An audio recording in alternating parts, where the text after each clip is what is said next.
ಕನಸಿನ ನೂರು ಎಳೆಯಿಂದ ನೇಯುವ ಗೂಡು ಸಂಬಂಧ ನಲುಮೆಯ ಬಂಧನ.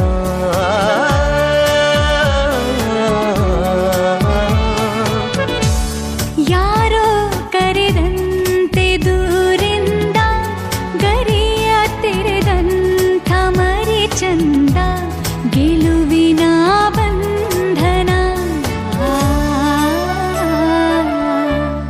ಅದೇ ಭೂಮಿ ಅದೇ ಬಾನು ಈ ನಯನ ನೂತನ. ಅದೇ ದಾರಿ ಅದೇ ತಿರುವು ಈ ಪಯಣ ನೂತನ.